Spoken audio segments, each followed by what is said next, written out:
హెల్తీగా లెస్ ఆయిల్తో tea time snacks చేసేసుకుందాం రండి. దానికోసం స్వీట్ కార్న్ని ఇలా కట్ చేసుకోవాలి. కట్ చేసుకున్న స్వీట్ కార్న్ని చాపర్లో వేసుకొని సన్నగా చాప్ చేసుకోవాలి. దీనికైతే నేను చాలా తక్కువ ఆయిల్ యూజ్ చేసి చేశాను. టిక్కీస్ లాగా చాలా బాగా వచ్చింది. టేస్ట్ అయితే సూపర్గా ఉంది. ఇలా చాప్ చేసుకుంటున్నాను చాపర్లో వేసేసి. ఇలా చాప్ అయిన చూడండి. దీన్ని ఇప్పుడు ఒక బౌల్లోకి తీసుకొని ఉప్పు, కారం, మిరియాల పొడి, ఆనియన్, అల్లం వెల్లుల్లి పేస్ట్ అన్నీ వేసుకోవాలి. కొత్తిమీర అన్నీ వేసేసుకోవాలి. గ్రేట్ చేసుకున్న పొటాటోని వాటర్లో వేసి బాగా కడిగేసి ఇందులో వేస్తున్నాను. 2 స్పూన్స్ మైదా, 2 స్పూన్స్ కార్న్ఫ్లోర్ కూడా వేస్తున్నాను. బాగా వేసేసి కలుపుకొని టిక్కీస్ లాగా మనం చేసుకోవాలి.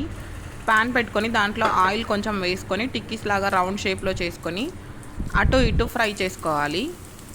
హై ఫ్లేమ్లో కాకుండా మీడియం ఫ్లేమ్లో బాగా రోస్ట్ చేసుకోవాలి. ఇలా సర్వ్ చేసుకుంటే అంతే, రెడీ స్వీట్ కార్న్ టిక్కీ.